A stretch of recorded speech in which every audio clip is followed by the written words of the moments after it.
Bonjour à tous, j'espère que vous allez bien. Aujourd'hui, on se retrouve dans ma rubrique J'aide une budgéteuse. Cette fois-ci, ce sera J'aide un budgéteur. Et oui, il ne faut pas croire, les hommes aussi font leur budget. On a principalement des femmes qui s'intéressent, qui s'occupent et qui posent des questions, mais il ne faut pas croire, dans le lot, il y a également des hommes et heureusement, il faut aussi. Donc ici, on va s'occuper d'un budget, un budget pour un homme seul. Nous allons commencer par les revenus. Nous avons le salaire qui est de 1376,10. C'est un salaire évolutif. On en reparlera un peu plus loin. Il y a des choses intéressantes à dire là-dessus. Nous avons ensuite CAF pour 141,99. Voilà, on va faire notre total. 1376,10 plus 141,99. Nous sommes à 1518,09. Concernant les charges fixes, nous avons ici l'assurance mobile pour 12,90 €. Nous avons l'assurance auto pour 109,52 €. L'abonnement téléphone à 44,99 €. CFDT pour 12,61 €.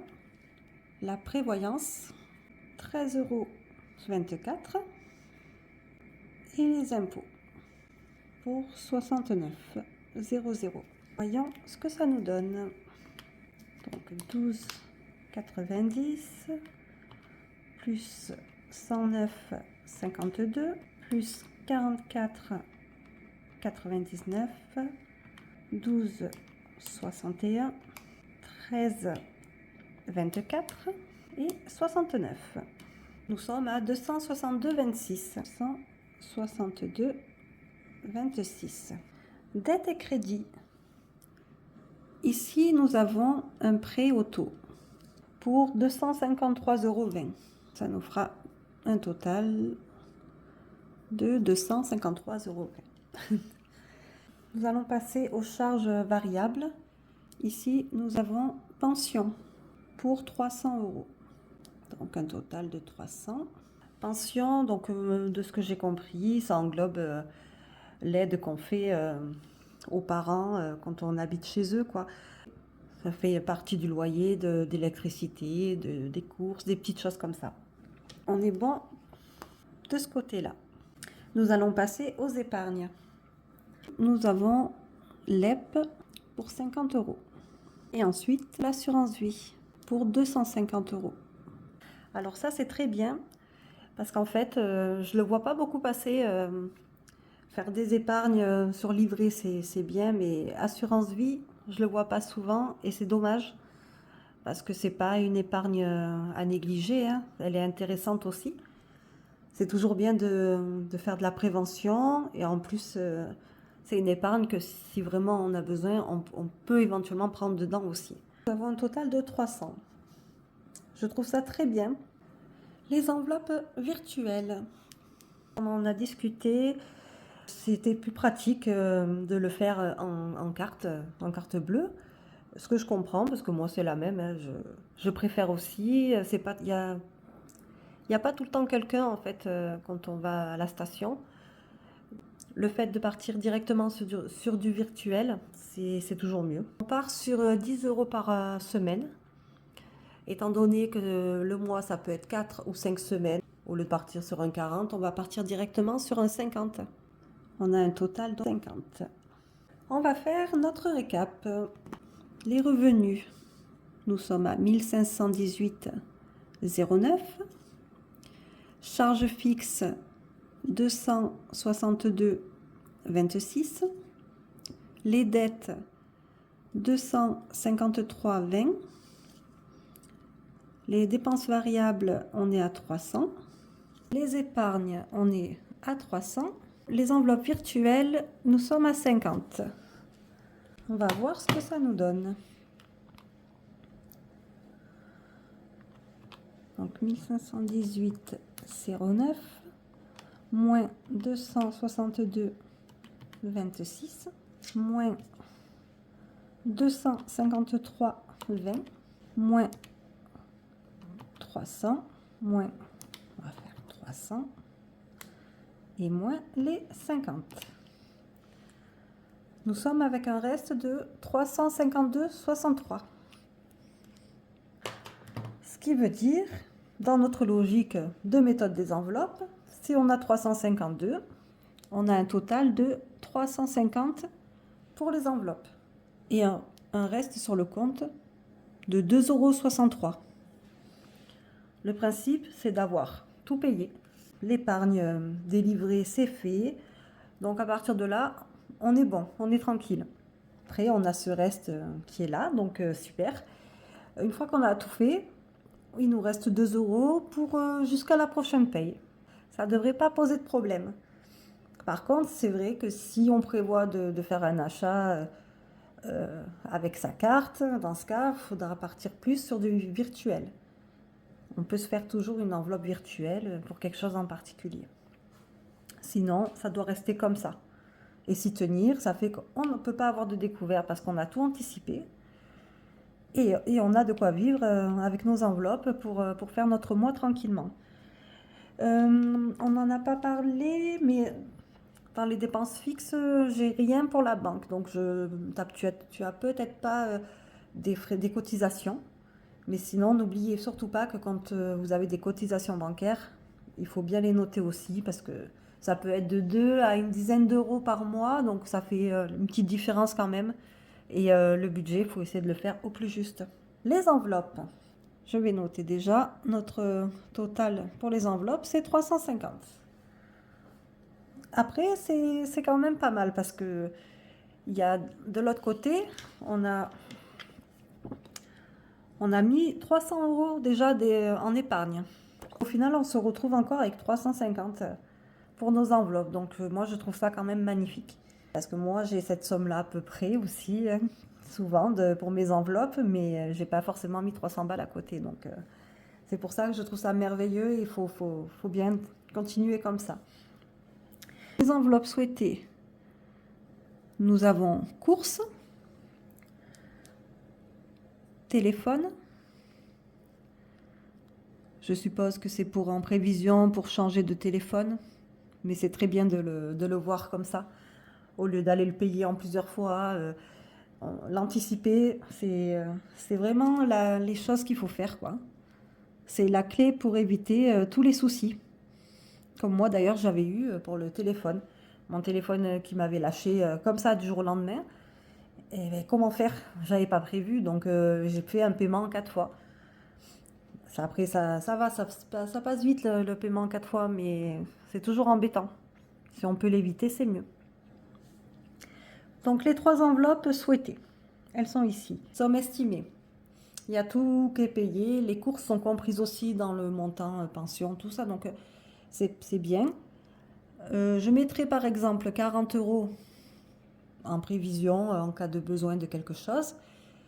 Le téléphone, allez, pourquoi pas 50. Et voiture, je mettrai 50. Après, c'est pas forcément des grosses sommes, mais c'est des belles enveloppes. Parce que des fois, quand on veut faire plusieurs enveloppes, on a des 20 €, des 30. Donc si on peut mettre des 40-50, c'est toujours mieux, hein. Pourquoi je ne mets pas plus? Parce qu'en fait, Guillaume, il a un projet de voyage. Donc forcément, il faut bien le prévoir.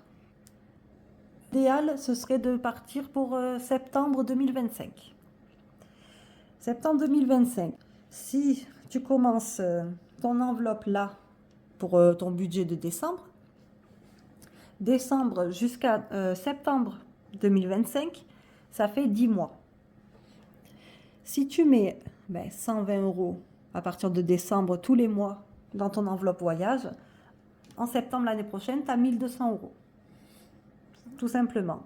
Maintenant, tu n'as pas encore eu le temps d'évaluer les billets, enfin, le temps que tu restes, tout ça.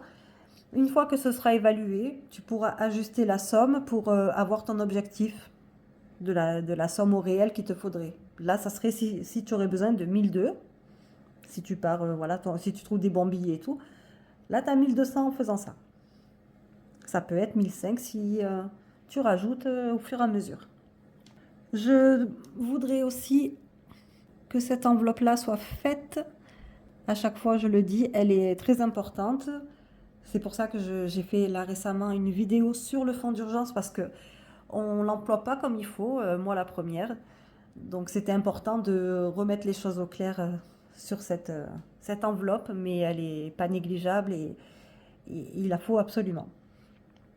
Donc là, on pourrait partir par exemple sur un 50 €.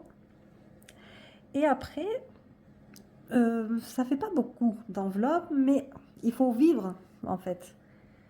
Parce que prévoir en cas de besoin pour une voiture, pour aller acheter quelques trucs qui manquent pour manger, prévoir son téléphone, un voyage, tout ça c'est bien, mais il faut vivre. Donc le plaisir, moi je ferai une enveloppe plaisir ou sortie. Parce que ça peut être sortie aussi entre amis, resto, ces choses-là. C'est bien d'avoir son enveloppe parce que si demain on te dit ah viens on se fait un resto, un ciné, tu vas prendre où? Dans quoi? Ce serait dommage de prendre les 40 € de tes courses, après t'as plus rien. Donc ça serait important de la faire. Et là je partirai par exemple sur 40 €. Je vais vérifier quand même si c'est cohérent. Alors nous avons 40 plus 50 plus 50 plus 120 plus 50 et plus 40. 350. 350, le compte est bon. Voilà, en tout cas, moi, je trouve ça pas mal. Maintenant, ce sera à Guillaume de décider ce qu'il veut faire, mais ça peut l'inspirer, en fait, pour des futures enveloppes aussi. Maintenant, je voudrais revenir sur la variation pour le salaire. Guillaume me dit qu'il a un salaire de 1376, mais il peut varier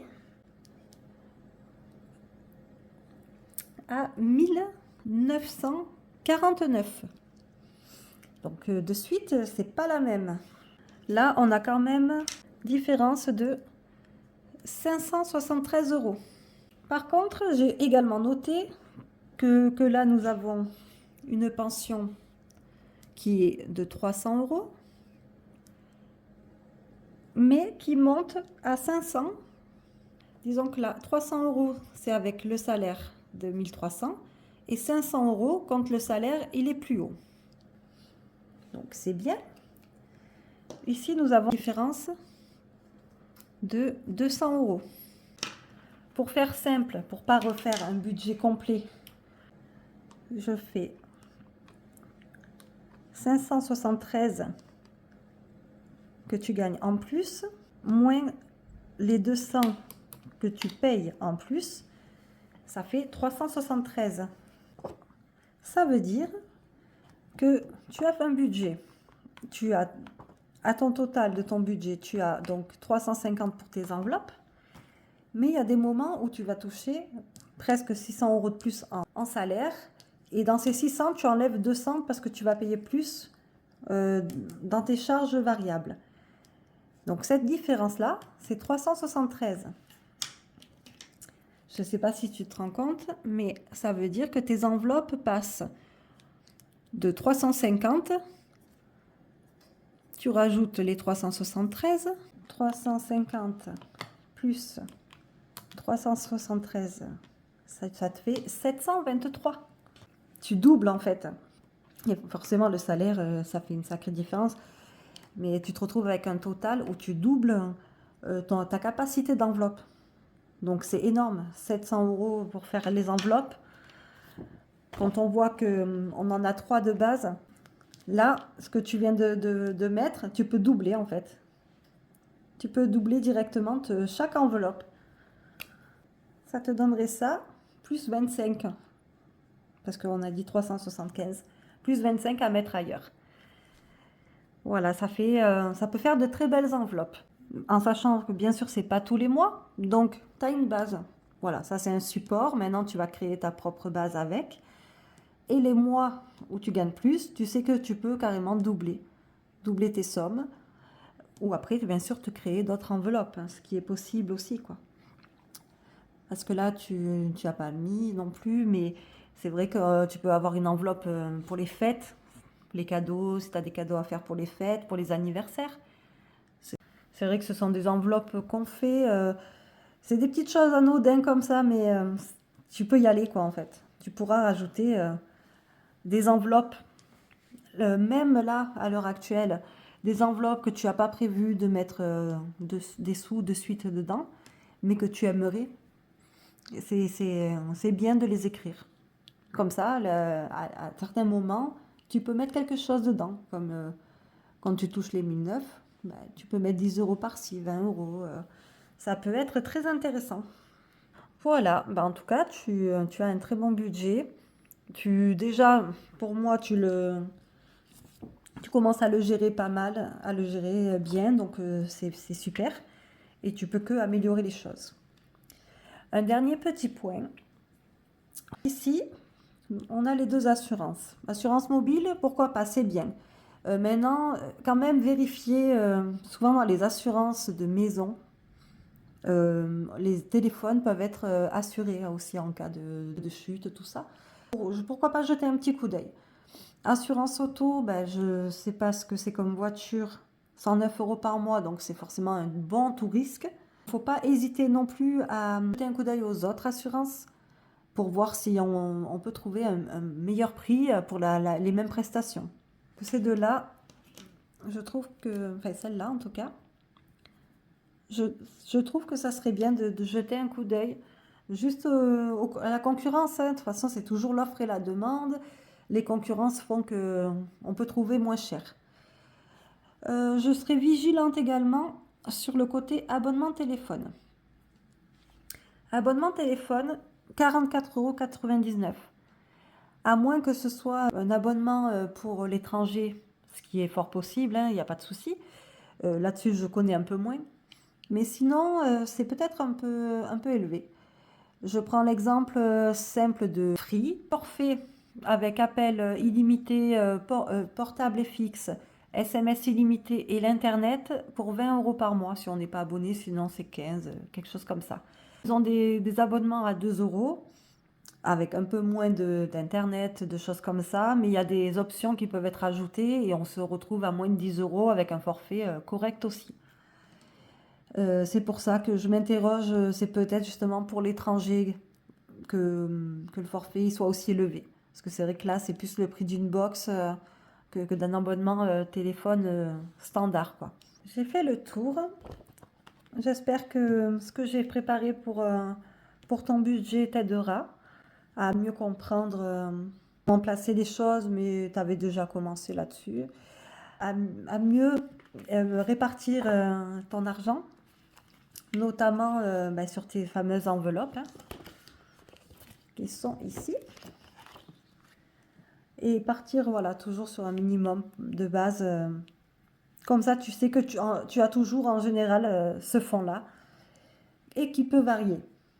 Ben, merci d'avoir suivi la vidéo. C'était un réel plaisir. Comme vous le savez, c'est une rubrique que j'apprécie beaucoup. Ça me fait plaisir de vous aider, de montrer en même temps plusieurs budgets différents. Parce que des fois, certaines personnes, ils vont avoir des enveloppes qui vont être très intéressantes et qu'on n'a pas forcément pensé non plus. Et on se dit, ah, super l'idée et tout. Mes feuilles, ces feuilles-là, du coup, elles sont offertes.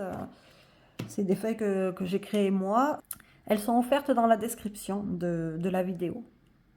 Donc si vous avez besoin, ça peut toujours aider. Moi, je les ai plastifiées justement pour pouvoir les utiliser comme je le souhaite. Donc n'hésitez pas. Et puis oui, pour la petite info, j'ai un planeur qui va pas tarder à arriver, un vrai, un réel. J'ai hâte de vous en dire plus. C'était un grand plaisir. Merci à Guillaume aussi de sa confiance. En tout cas, ça m'a fait plaisir de faire ce budget et de vous retrouver dans cette rubrique. Je vous dis à très vite, prenez soin de vous et à bientôt. Au revoir.